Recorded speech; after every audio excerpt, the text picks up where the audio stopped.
First, there came rational expressions of multiplication, division, addition, subtraction, and the reciprocal, ratio equations, and then the fractional equations with that domain restriction where it's not equal to 0 on the bottom.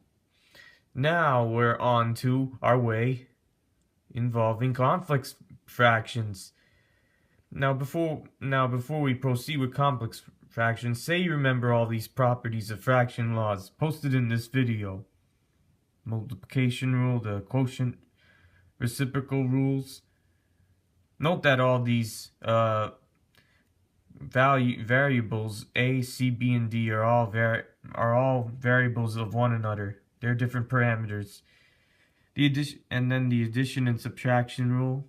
You multiply B times D, then you cross multiply your B times C, and A times D, and that's the result.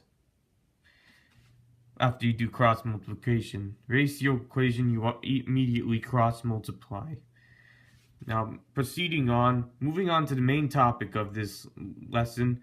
So here's the complex fraction. Numerator is A over B.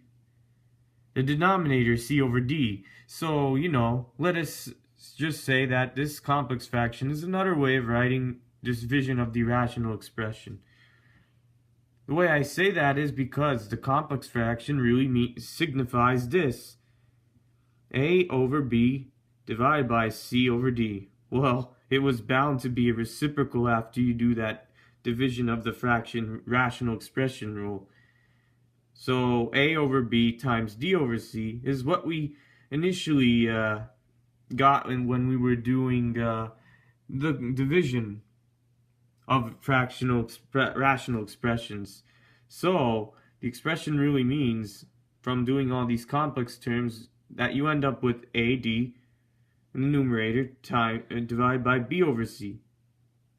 Stated that B is not equal to 0 and C is not equal to 0. Technically, the notation of a complex fraction is another way of dividing fractions, only because, well, since they are the same, they were bound to be the same result because of the division and the complex fractions. Just like I said, complex fractions just another way of writing out a division of the rational expression. Then reciprocal, then you flip C over D and convert it to D over C after the reciprocal procedure. Now, next page. If I have not made this clear so far, here's another way of writing it. This is very optional if you don't like dealing with humongous numerators and humongous denominators. So here's the format. Do a substitution tactic. Let's just assume that big N is our numerator and big D is our denominator, where the big D can't be equal to 0. Now, numerator is A over B, denominator is C over D. A direct substitution does that. So numerator over denominator is written as numerator divided by denominator equal to numerator times 1 over D. And then I plug that substitution of big N and big D back, and I end up with the same result. So that concludes that little tactic on substituting big N and big D.